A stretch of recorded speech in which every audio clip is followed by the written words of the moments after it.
आता हा जो चॅप्टर आहे तिसरा, यामध्ये काय होतं, स्कोप ऑफ सप्लाय.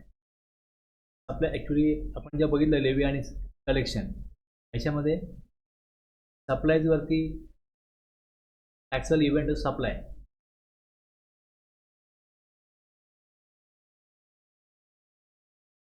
सप्लायज दिला इकडे,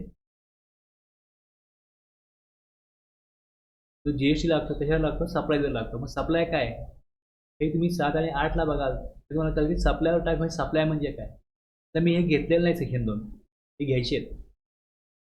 त्यानंतर पुढे कंपोजिशन लेवी आहे, हे बघितलं आपण. सेक्शन 9 आणि 10 बघितलं, forward charge, reverse charge, composition levy बघितलं. तर याच्यामध्ये काय होतं, टॅक्स कशावर लागेल, सप्लायवर लागेल, आणि रेट काय असेल गुड सर्व्हिसेसला तो नोटिफाय करू. आपण मग काय होतं, नोटिफिकेशन बघतोय तर आपल्याला कळतं कुठल्या गुड्सला टॅक्स किती आहे. तसं काही गुड सर्व्हिसेस या एक्झाम केल्यात, याच्यावर टॅक्स लागणार नाही, त्याची पॉवर आहे सेक्शन 11 यामध्ये हे 3 सेक्शन आहेत आणि एक एक्सप्लेनेशन आहे. हे आपण काल बघितलं, काल हे सुरुवात केली. याला 11.1 काय दिलं त्यांनी, सेक्शन 11.1 काय दिलं की the government may generally exempt supply of goods or services of any specified description on the recommendation of the GST council. GST council हे ठरवतं की कुठले गुड टॅक्सेबल करायचे, कुठले सर्व्हिसेस टॅक्सेबल करायच्या आणि कुठल्या एक्झाम करायचे. आता हे पण नोटिफिकेशन येतं याचा, by notification with effect from such date as may be specified in such notification, wholly किंवा पार्टली एक्झाम केलं जाऊ शकतं. आयदर ॲब्सोल्युटली किंवा subject to such condition as may be specified in notification ते एक्झाम होऊ शकतं. तर ह्याप्रमाणे जर तुम्ही इथे आला तरी बघितलं नोटिफिकेशन कुठलं आहे, नोटिफिकेशन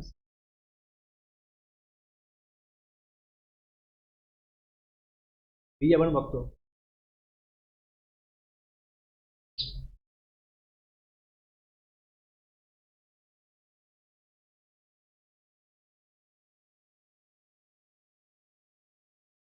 अकरा एक कस्टमर जीएसटी हा हे दिसतं.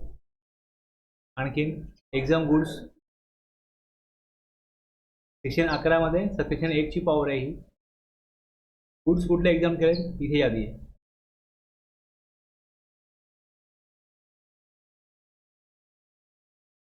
सर्व्हिसेस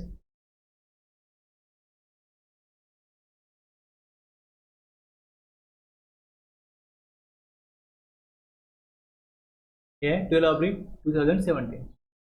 तर ते व्ह्यू दिसतंय किती वेळा नोटिफिकेशन आलं याच्याबद्दल.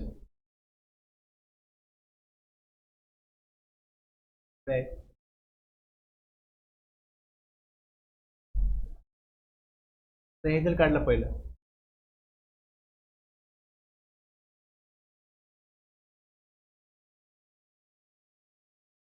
इथे काय दिलंय, in exercise of power conferred bye subsection 1 of section 11 of the Central Goods and Services Tax Act 2017, the central government, on being satisfied that it is necessary in the public interest so to do, on the recommendations of the council, hereby exempt the interested supply of services of या service कुठल्या exam केल्यात याची ही यादी आहे.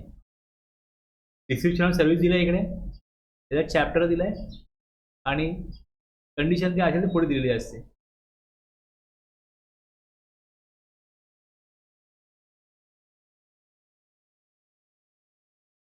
या प्रकारे हे दिलेलं आहे.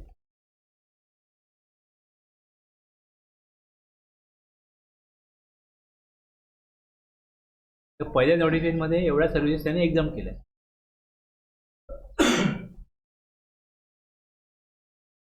नंतर पुढच्या नोटिफिकेशनमध्ये आणखीन काही सर्व्हिस एक्झाम पण केलं असू शकतात, किंवा ह्यातलं काही सर्व्हिसेस जे आहेत त्यांचं एक्झाम्शन विड्रॉ केलं असंही होऊ शकतं.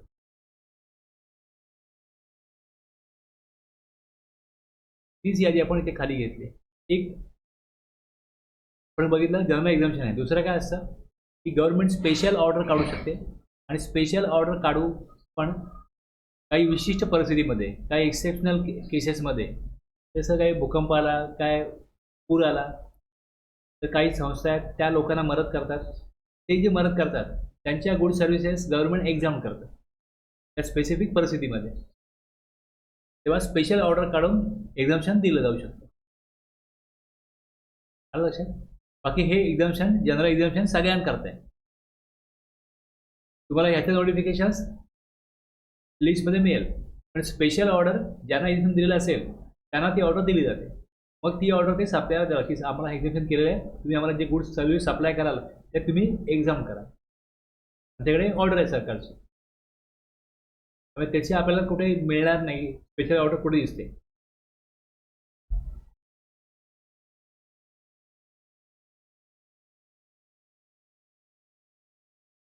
तर हे गुड्स एक्झाम केले. गुड्समध्ये काही नाही म्हणजे कंडिशन काय नाही आहे. हा गुड्स एक्झाम आहे. Live fish, fresh milk, potatoes, grapes, Indian national flag, plastic, bangles, हे गुड्स एक्झाम्प्ट आहे. एजेशन कोड दिला याचा, बरोबर आहे. हे जे आहे हे एक्झाम्प्ट आहे. याच्यामध्ये कुठल्या प्रकारचा काय सरकार घेणार नाही. सर्व्हिसेसमध्ये काय आहे, एक एक्झाम्पशन आहे ते एवढ्या त्यात मी वाचलं तर ही एंट्री नंबर 1 दिसते. काढली आता entry number.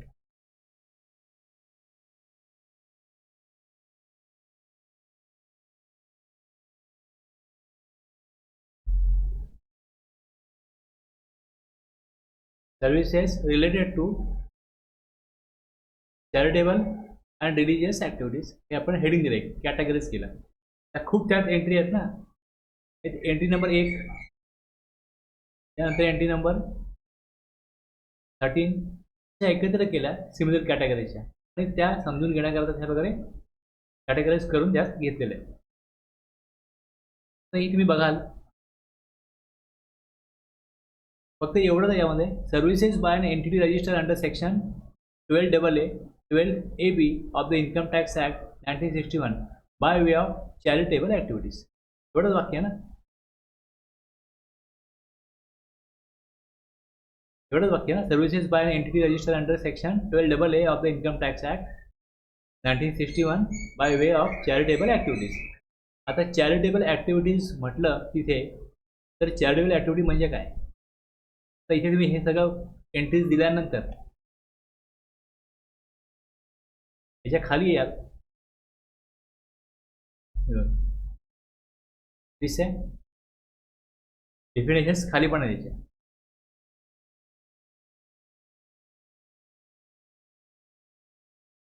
Charitable activities means activities relating to दिसते आहे ना. आता अशा प्रकारे हे सगळं विचारात घेऊन त्याचा अर्थ काय हा आपल्याला अर्थ लावायला लागतो. आता सगळ्यात पहिले काय बघायचं की thus in order to claim exemption following 2 conditions must be satisfied. Exemption कोणाला आहे.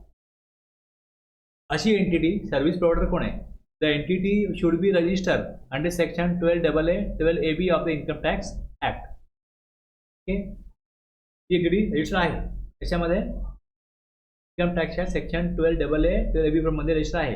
आणि दुसरं the entity must carried out 1 or more of the specified charitable activities. त्या एंटिटीनी त्या ॲक्टिव्हिटीज केल्या तर त्याला एक्झम्पशन. कोणी ती ॲक्टिव्हिटी करो त्याला एक्झम्पशन नाही. किंवा जर ती रजिस्टर आहे त्यांनी चॅरिटेबल ॲक्टिव्हिटीज सोडून दुसऱ्या ॲक्टिव्हिटी केल्या तर त्याला एक्झम्पशन नाही. समजा नाही काय म्हणतो. सर्व्हिस प्रोव्हाइड करणारा कोण आहे आणि सर्व्हिस कुठली प्रोव्हाइड करतोय त्याप्रमाणे एक्झम्पशन आहे की नाही ठरेल. Charitable activities means activities relating to public health by way of care और काउन्सिलिंग ऑफ टर्मिनली इल. म्हणजे एखादा व्यक्ती आजार आहे गंभीर आजाराने. टर्मिनली इल पर्सन और पर्सन्स विथ सिवियर फिजिकल और mental disability. Persons afflicted with HIV or AIDS. Persons addicted to a dependence forming substance such as narcotics, drugs or alcohol. याचं जर केअर किंवा काउन्सिलिंग केलं जात असेल. हेल्थ केअर कशाबद्दल आहे. केअर ऑफ काउन्सिलिंग हे 3 विषय दिलेत या संदर्भात असेल. दुसरं public awareness of preventing health, family planning और प्रिव्हेन्शन ऑफ HIV इन्फेक्शन, याविषयी केअर आणि काउन्सिलिंग आहे. जो व्यक्ती ते केअर किंवा काउन्सिलिंग करायला जाईल त्याच्याकडनं काय सर्व्हिस चार्ज ते घेतील. हे कशामध्ये कव्हर होतं? हे चॅरिटेबल ॲक्टिव्हिटीजमध्ये कव्हर होतं. आणि ती देणारं कोण असेल? अशी एंटिटी जी रजिस्टर आहे सेक्शन 12AA किंवा 12AB मध्ये. तर त्यांनी जी सर्व्हिस चार्ज लावतील त्याच्यावरती GST ॲप्लिकेबल होणार नाही. Advancement of religion, spirituality or yoga, he activities आहे. दुसरं पुढचं advancement of education programs, skill development relating to abandon, orphan, homeless children. अशा प्रकारची मुलं अबॅन्डन म्हणजे सोडलेली अनाथ किंवा बेगर मुलं आहेत त्यांच्याकरता ॲडव्हान्समेंट ऑफ एज्युकेशन प्रोग्राम किंवा स्किल डेव्हलपमेंट प्रोग्राम जर राबवला जात असेल, physically or mentally abuse and traumatize persons, prisoners, persons over the age of 65 years residing in rural area. आता असे पर्सन्स पाहिजेत ज्यांचं एज 65 इयर्सपेक्षा जास्त आहे आणि जे राहतात कुठे? रुरल एरियामध्ये. हे सगळं बघायला लागतं. एखाद्या व्यक्तीचं कम वय 65 आहे, तो कव्हर होणार नाही. एखाद्या व्यक्तीचं वय 65 आहे, त्याहून जास्त आहे, पण तो राहत नाही रुरल एरियामध्ये, अशा व्यक्तींकरता हे एक्झम्पशन नाही. म्हणजे हे एक्झम्पशन कसं आहे? काही अटी शर्तींवर दिलेलं आहे. Preservation of environment including watershed, forest and wild life. हे सगळं जर का बघितलं आपण तर स्पेसिफिकली एखादी ॲक्टिव्हिटी कोण करतोय?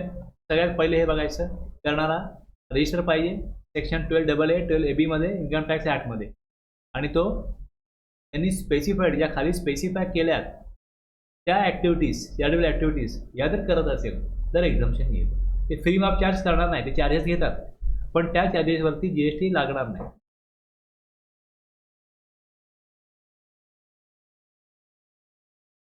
आता याच्यावरती काय सर्क्युलर आले? The services provided by entity registered under section 12AA of the Income Tax Act 1961 by way of advancement of religion, spirituality or yoga are exempt.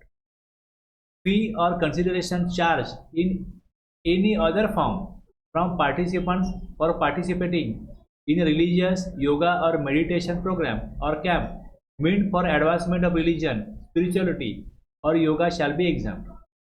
जी फी किंवा कन्सेशन घेतलेलं असेल त्यावरती GST लागणार नाही. रेसिडेन्शियल प्रोग्राम असेल, camp असेल, where the fee charge including cost of lodging, boarding shall also be exempt as long as the primary and predominant activity, objective and purpose of such residential programs or camp is advancement or religion, spirituality or yoga. समजा एखादा कार्यक्रम 2 दिवस आहे, 4 दिवस आहे, अशा प्रकारे आहे, त्यांची राहण्याची खाण्याची व्यवस्था सगळी त्या फीमध्ये इन्क्लूड असेल, तर संपूर्ण फी जी असेल त्यावरती GST येणार नाही. However, if charitable or religious trust merely or primarily provides accommodation or serve food and drinks against consideration in any form including donation, such activities will be taxable. काय दिलंय? However, if charitable or religious trust merely or primarily provide accommodation or serve food and drinks against consideration in any form including donation, such activities will be taxable. ते trust आहे, ते राहण्याच्या जागेचे वेगळे charges घेतात. आता इथे कसं आहे? रेसिडेन्शियल प्रोग्राम आहे, रेसिडेन्शियल प्रोग्राम और कॅम्प आहे, where the fee charge including cost of lodging, boarding हे सगळं असेल तर एक्झाम्प्ट आहे. पण जर चॅरिटेबल रिलिजियस ट्रस्ट असतील आणि ते प्रायमरीली हे वेगळी ॲक्टिव्हिटी आहे, जर ते राहण्याचे असे चार्जेस घेत असतील तर ते या रिव्हिजनमध्ये येणार नाही. Similarly, activities such as holding of fitness camp or classes such as those in aerobics, dance, music हे त्यात कव्हर होत नाही. कशामध्ये? शेड्यूल ॲक्टिव्हिटीजमध्ये ते टॅक्सेबल असतील. Shikha academy an educational institute run bye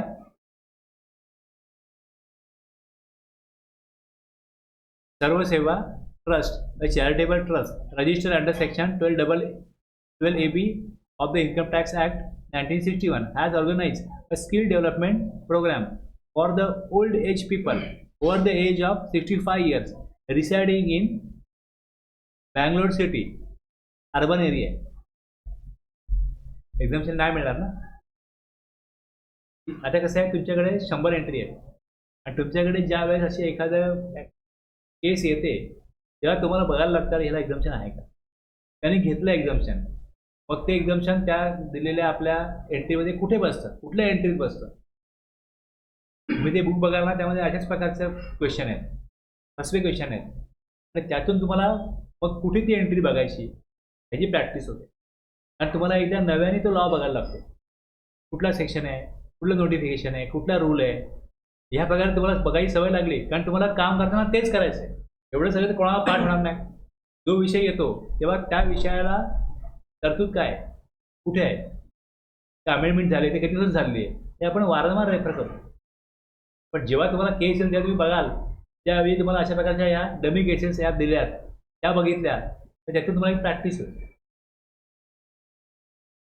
यात क्वेश्चन दिले याच प्रकारे दिले, पण त्यामध्ये आणखीन मोठ्या प्रकारचे क्वेश्चन असतात. आणि प्लस त्यात मी असं बघाल की काय काय त्यामध्ये क्वेश्चन असे आहेत की जे मिक्स आहेत. जे टाइम ऑफ सप्लाय काय असेल, व्हॅल्यू काय असेल, इनव्हॉइस कधी बनवला जाईल, मी ऑडिट किंवा काय कराल तेव्हा अशाच प्रकारे बघाल की इथे सप्लाय कसला होता, ॲक्टिव्हिटीज कुठली होती, टॅक्सेबल होती का एक्झाम्प्ट होती, गुड्स किंवा सर्व्हिस आहे, नॉर्मल सप्लाय आहे कंटिन्युअस आहे. जर कंटिन्युअस आहे किंवा नॉर्मल आहे, इनव्हॉइस कधी बनवायला पाहिजे होता, इनव्हॉइस वेळेत बनला आहे का. या लिंकिंगमध्ये तुम्ही प्रोव्हिजन बघाल, त्यामध्ये क्वेश्चन त्याच प्रकारे काय आहे, असे 20 क्वेश्चन असतात की ज्यामध्ये एकच सेक्शन लागू होत नाही, 3-4 सेक्शन मिळून त्याचं उत्तर द्यायला लागतं. क्वेश्चनमध्ये अशा प्रकारे क्वेश्चन प्राप्त केलेला असतो. काय क्वेश्चन टॉपिक वाईज आहेत, काय क्वेश्चन तुम्ही बघाल ते मिक्स आहे. Services provided by Shiksha Academy do not fall within the purview of charitable activities.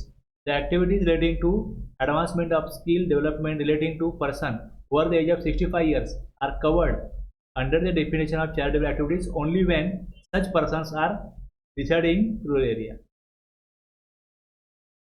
आत्ताच आपण वाचलं म्हणून तुम्हाला आठवलं, पण तुम्ही जेव्हा 6 महिन्याने किंवा वर्षाने कधी एखादी केस करायला जाल तेव्हा हे आठवेल not necessary. Bhagya Jyoti Foundation, a charitable trust registered under Section 12AB of the Income Tax Act 1961, has organized a meditation camp for the old age people. GST would be exempt on the same as services provided by entity registered under Section 12AB of the Income Tax Act 1961 by way of advancement of religion, spirituality or yoga are exempt. अशी एक entry समजायला एवढा वेळ गेला, ते बारकावे समजायला. Actually entry इथे फक्त समोर दिसताना हे जर बघितलं नाही तर इथे फक्त काय दिसतं, 2 ते 3 लाईनला एंट्री दिसते. आणि जर मोठी केली तर एकच लाईनला एंट्री आहे, पण त्याचा अर्थ किती डिस्क्रिप्टिव्ह होतो डेफिनेशन वाचल्यानंतर, समजून घेतल्यानंतर. Services by a person by way of conducting of any religious ceremony, renting of precincts of a religious place, तो परिसर आहे रिलिजियस प्लेसचा, meant for जनरल पब्लिक.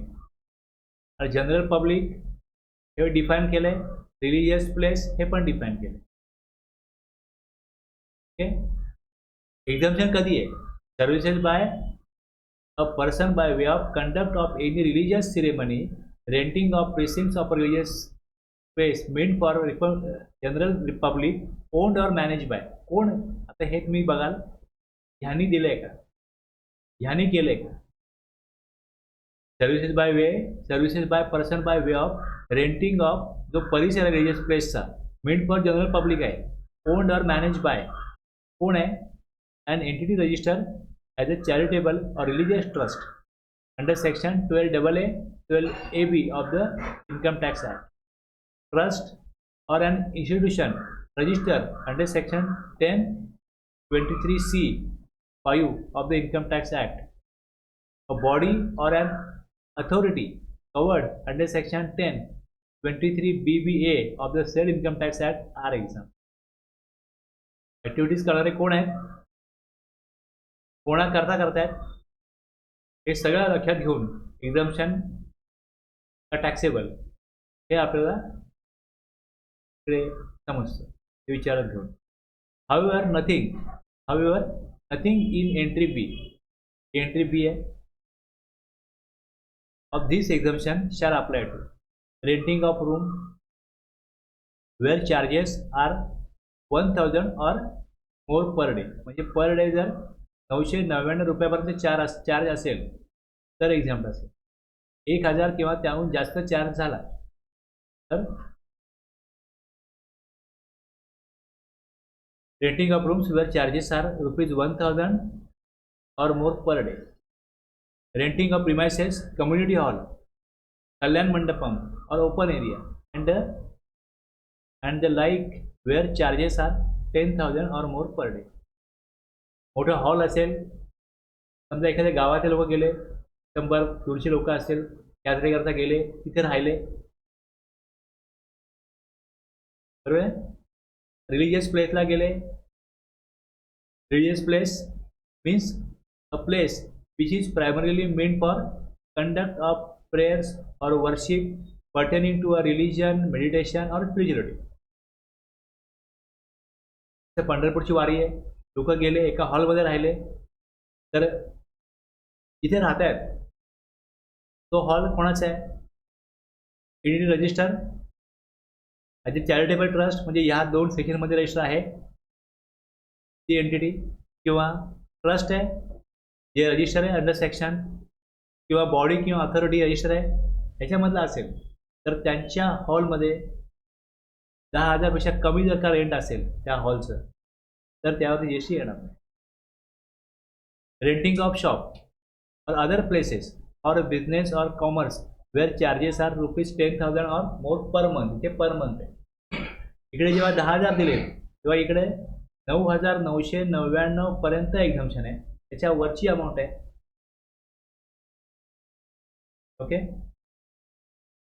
वर दिलं काय however nothing contained in entry B of this exemption कधी apply होणार नाही याच्यावरती अमाऊंट जाईल तेव्हा अप्लाय होणार नाही एक्झम्पशन पण ह्याच्या खाली अमाऊंट असेल तेवढ्या अमाऊंटपर्यंत काय एक्झम्पशन आहे ना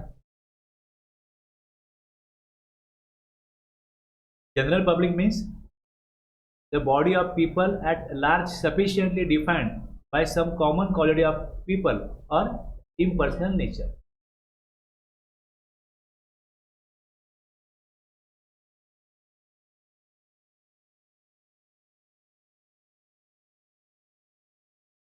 Ram Joshi, a priest, Pujari, charges ₹12,000 for conducting a religious ceremony on the birthday of Ghanshyam's son. The amount charged for the conduct of any religious ceremony is exempt from GST. कुठल्याही प्रकारे असा व्यक्ती आहे त्याच्याकडनं कुठल्याही प्रकारचं पूजा विधी असे कुठलेही करून घेतात तो जे काय चार्जेस घेतो services by person by way of conduct of any religious ceremony religious ceremony काय आहे are life cycle rituals including special religious pujas conducted in terms of religious text by a person so authorise by such religious occasion like birthday marriage death involve irregulars religious ज्या काय अशा प्रथा परंपरा आहेत किंवा अशा काय रीती आहेत त्यामध्ये काय पूजा वगैरे करतात असे जो पूजा करणारे स्पेशल व्यक्ती असतात ते जे काय चार्जेस घेतील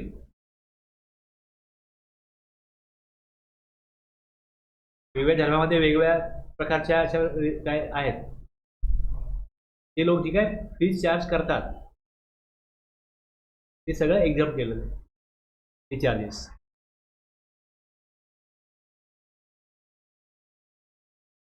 हीच काही एक्झाम्पल दिलीत. आता ही कुठली कॅटेगरी होती आता आपण बघितली तर ह्या तुम्हाला ज्या एंट्रीज आहेत services related to charitable and religious activities अशी कॅटेगरी.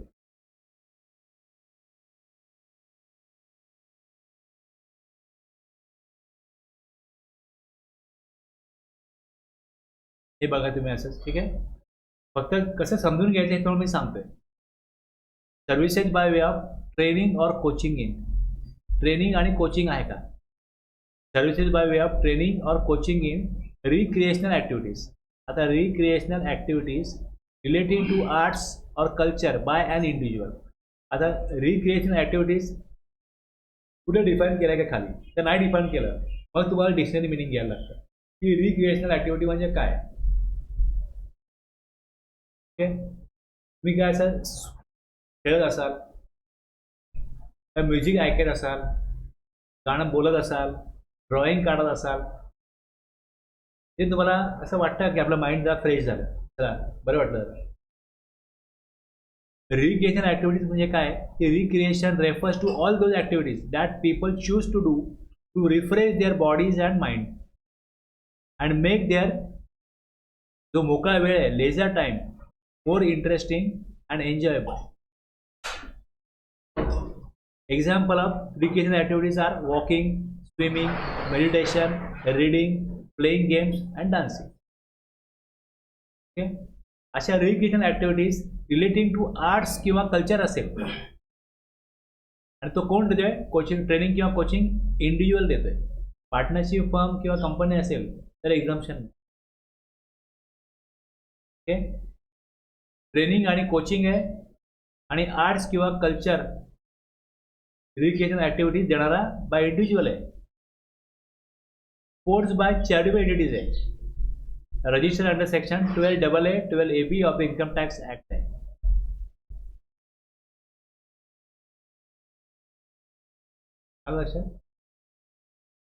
ते फीज चार्ज करणार पण त्या फीज वरती जीएसटी ऍप्लिकेबल होणार नाही.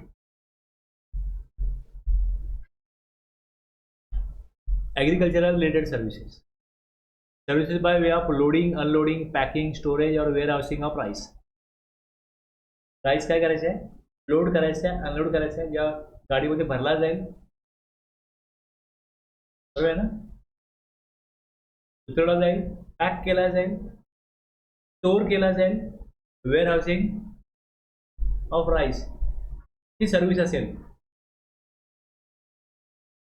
तो सर्व्हिस प्रोव्हायडर आहे, तो सर्व्हिसचा आपला चार्ज घेईल पण त्यावरती जीएसटी एक्झाम केलं. Services by way of wear housing of minor forest produce are example. Minor forest produce includes non-timber items such as bamboo, other grasses, edible or useful roots, plants, flowers. The list also includes waxes, mane, dyes, resins, powder, leaves.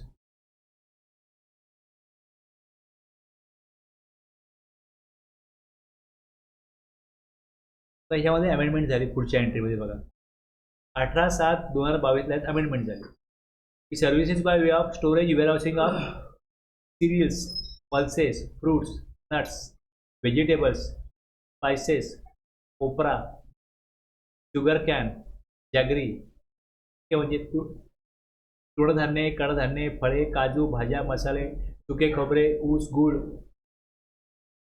raw vegetable fibers such as cotton, flax, jute, indigo, unmanufactured tobacco, betel leaves, tendu leaves, coffee and tea.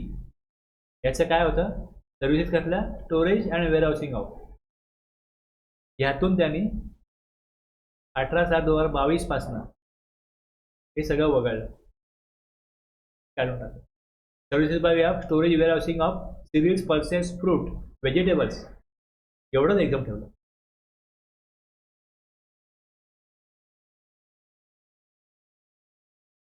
Services by way of fumigation in warehousing of agricultural produce. जंतुनाशक वगैरे फवारणी करतात ना, ती service आहे ती taxable केली, ती सर्व्हिस टॅक्सेबल केली, ते एक्झम्पशन विड्रॉ केलं 18 जुलै 2022 पासून.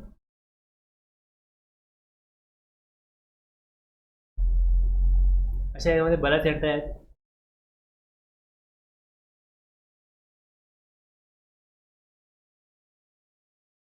एज्युकेशनल सर्व्हिस आहे, तर आपण बघतो की जे क्लासेस आहेत, कोचिंग क्लासेस, ते जी फीज चार्ज करतात, ती त्यांची ॲक्टिव्हिटी आहे, ती या एज्युकेशनल सर्व्हिसेसमध्ये कवर होत नाही एक्झामिनेशनसाठी. कोचिंग क्लासला जी फीज चार्ज करतात ती टॅक्सेबल आहे, पण शाळा कॉलेजेस जी फीज चार्ज करतात किंवा ITI ती एक्झाम्प्ट आहे. तर तीच एंट्री हे सांगते, by an educational institution services provided by an educational institution to its students, faculty आणि staff.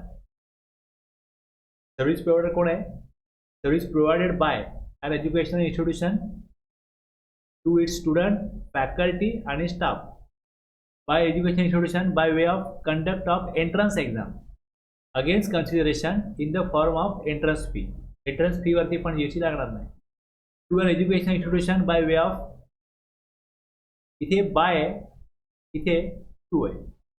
Education institution by way of transportation of students, faculty, staff, catering including midday meal scheme sponsored by the central, state government or UT, security or cleaning or housekeeping services performed in such educational institution, services relating to admission to or conduct of examination by such institution, supply of online education journals or periodicals are exempt. Services कोण घेतं, कुठल्या प्रकारच्या घेतं ते दिलं. इथे bye होता, इथे टू आहे. आता हे एवढं सहज सोपं नाही. परत खाली काय म्हणतं, however nothing contained in sub item 1, 1, 2, 3 of item B मधलं shall apply to educational institution other than an institution providing services by way of preschool education and education up to higher secondary school or equivalent.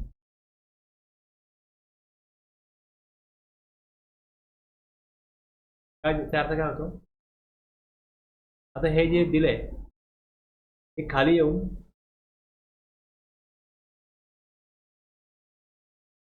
त्याच्या 3 category आहेत. त्याच्या एक educational institution providing pre school education and education up to higher secondary school or equivalent. दुसरं education institution providing education as a part of curriculum for obtaining a recognise qualification. आणि तिसरं approved vocational education, जे ITI वगैरे असतात अशा प्रकारचे courses घेतात ते.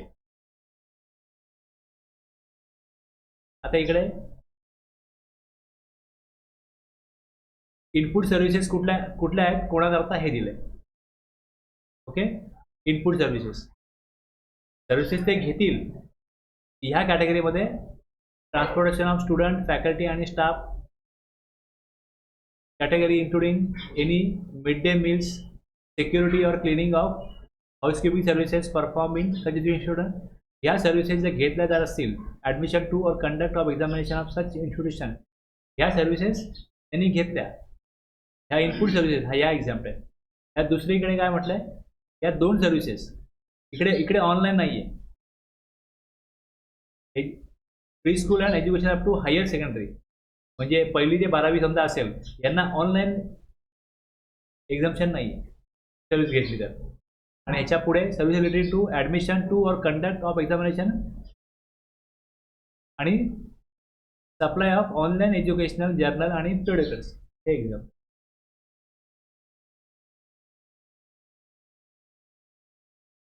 जेवढं आपण एंट्री वाचतो त्यातले बारकावे बघायला लागतील, तर मग ते डिस्क्रिप्शन वाढत जातं. तर त्याप्रमाणे हे सगळं दिलं यात. तुम्ही एकदा वाचलं स्टार्ट टू एंड सगळं, तर तुम्हाला बऱ्याच गोष्टी कळतील.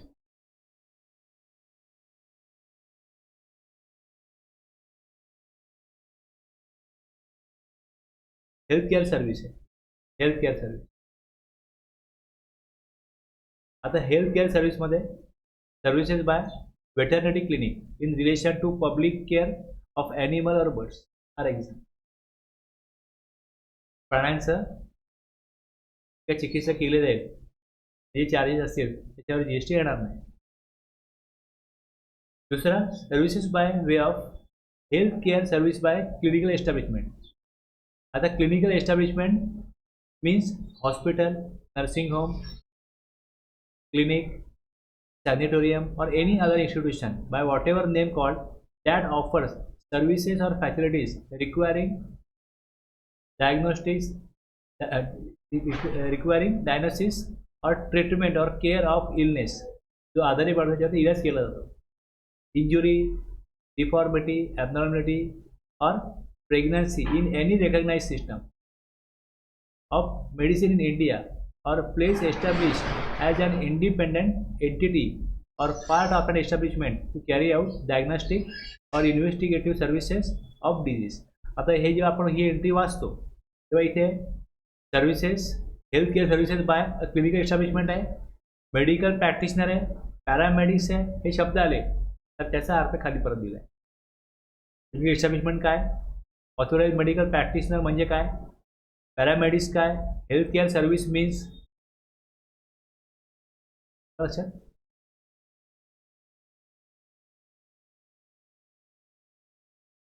Recognise systems of medicines in India. कुठले कुठले आहेत? Allopathy, yoga, naturopathy, Ayurveda, homeopathy, Siddha, Unani, other system of medicines that may be recognize by central government. हे सगळं विचारात घेऊन मग ही एंट्री तुम्हाला समजून घ्यायची. छोटी आहे पण एवढ्या गोष्टी त्यामध्ये येतात. हेल्थ केअर सर्व्हिस दिली, देणारा कोण आहे? Health care service by clinical establishment and authorize medical practitioner or paramedics आणि services provided by way of transportation of patient in an ambulance. आता ह्याच्यामध्ये हा जो प्रोव्हिजो आहे हा 18 जुलै 2022 पासून ॲड केला.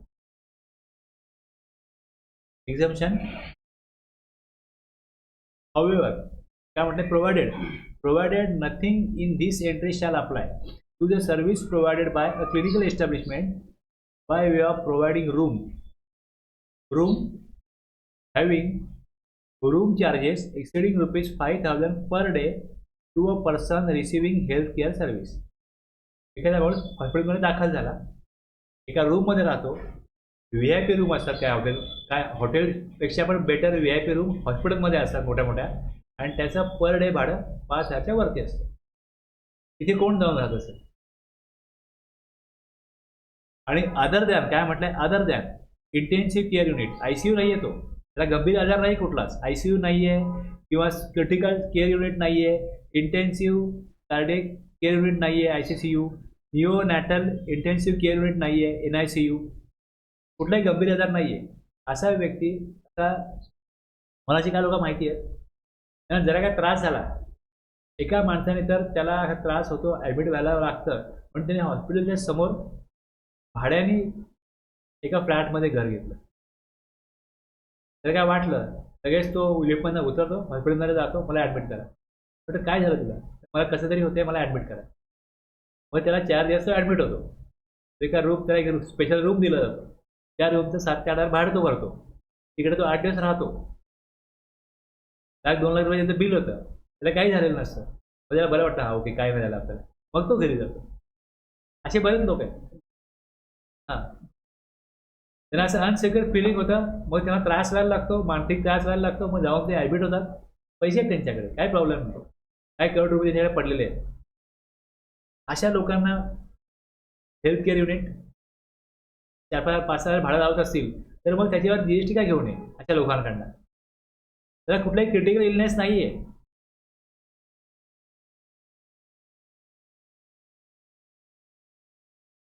एक यूट्यूबवरती एक माणूस आहे, तो सांगतो की अशा प्रकारे मी ॲडमिट व्हायला जातो, मी ॲडमिट होतो, डॉक्टर मला सगळ्या टेस्ट करतात, सगळ्या टेस्ट करतात, मग सगळ्या टेस्ट झाल्या, त्यात काहीच सापडलं नाही, मग त्या आपल्याला काय झालेलं नाही.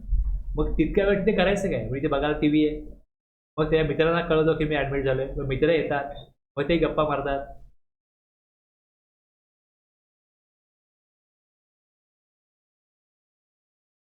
असे ह्यातून मग आता हे जे कोण लॉ ड्राफ्ट करतात त्यांना अशा गोष्टी ऑब्झर्व होतात ज्यावेळेस की अरे हे आपण जीएसटी ते घ्यायला पाहिजे.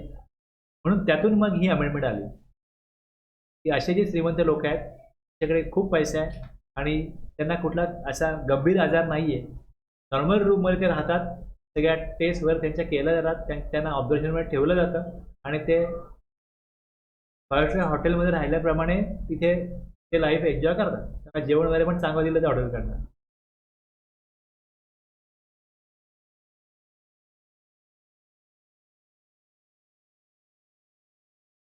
मला विषय कळला ना हा कसा आहे की याच्यामध्ये एक लाईनमध्ये जरी एंट्री असली तरी त्याच्यामध्ये बारकावे बरेच असतात.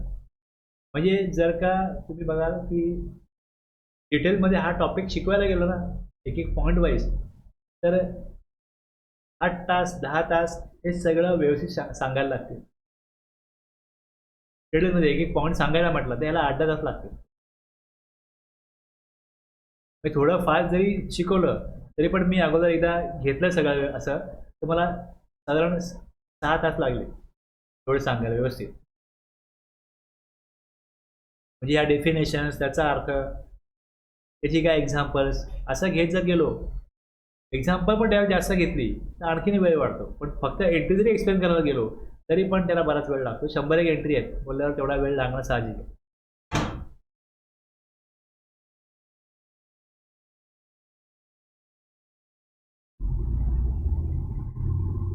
आता समजा तुमच्याकडे एखादी केस तुम्ही बघायला गेला ऑडिटमध्ये आणि त्यांनी असं एक्झामिन घेतलेलं असेल, मी एवढं तर विचाराल तुम्ही एक्झामिन घेतलेलं आहे सर्व्हिसचं, ती सर्व्हिसची एंट्री दाखवा कुठली आहे, बेसिस काय दाखवायचं.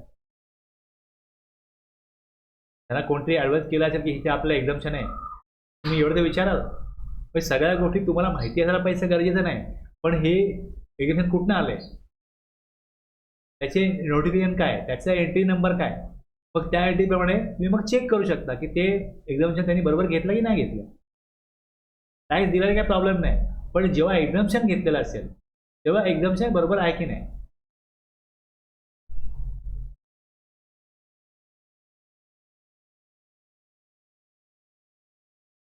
मी इथे असे कॅटेगरीज केले आहेत त्यासाठी ती एंट्री पटकन सापडण्याकरता. सर्व्हिसेस प्रोव्हाइड बाय गव्हर्नमेंट, गव्हर्नमेंटनी सर्व्हिस प्रोव्हाइड केली आहे त्या एवढ्या एंट्रीज आहेत. कन्स्ट्रक्शन सर्व्हिसेस,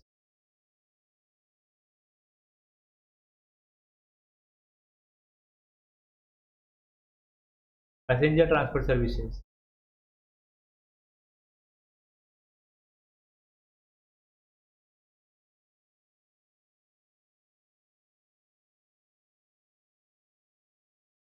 तर आपलं रेल्वे आहे.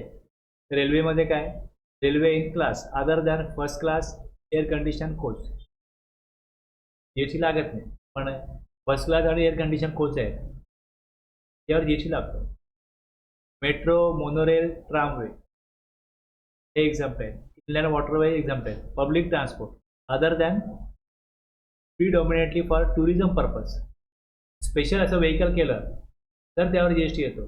पण जनरल व्हेकल केलं पब्लिक ट्रान्सपोर्टचं तर त्याच्यावरती येतं. Meter meter cab, auto rickshaw हे पण एक्झाम्पल आहे. पण ते जर इश्यू थ्रू घेतले तर मग ते टॅक्सेबल होतात.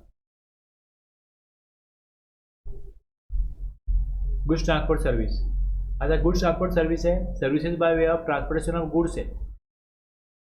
आता ही एंट्री काय सांगते, हे बघा मार्केटमध्ये इकडे काय टेम्पो उभे असतात, तुम्ही कुठल्याही त्यांना सामान शिफ्ट कराल तर by road transportation of goods आहे एक्झाम्पल. ओके, एक्सेप्ट काय म्हटलंय, services of good transport agency किंवा courier agency. Transportation of roads जीटीएने केलं किंवा कुरिअर एजन्सीने केलं तर ते taxable.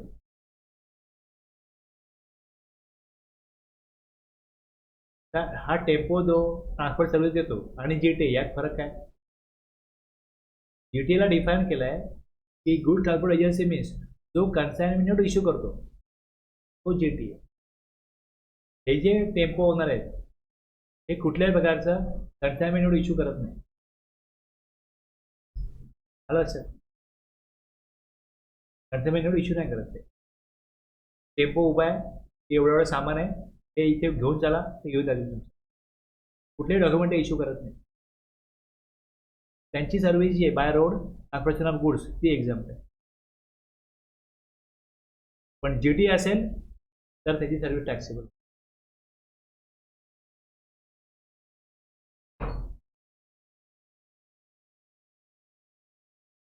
Transportation of by rail vessel from one place in India to another of the following goods: relief material made for victims of natural or man-made disasters. relief material जी आहे, rail vessel one place to another, आणि खाली दुसरी entry बघा, service provided by goods transport agency. GT taxable आहे, पण त्यांनी काही असे गुड्स ट्रान्सपोर्ट केले, agricultural produce, milk, salt, food grains, organic nature, newspaper, relief material, त्यांनी पण डिफेन्स मिलिटरी इक्विपमेंट, याच्यावरती GST लागत नाही. ओके, म्हणजे जर GT आहे, रेल्वे किंवा वेसल्समधनं defence military equipment, newspaper, agricultural produce, milk, salt, organic manure हे जर का त्यांनी ट्रान्सपोर्ट केले तर ह्याच्यावर रेल्वे किंवा वेसल्स जे भाडं घेतात त्यावर GST घेत नाही. पण अदर दॅन हे गुड्स असतील तर मग टॅक्सेबल होतं. कळलं?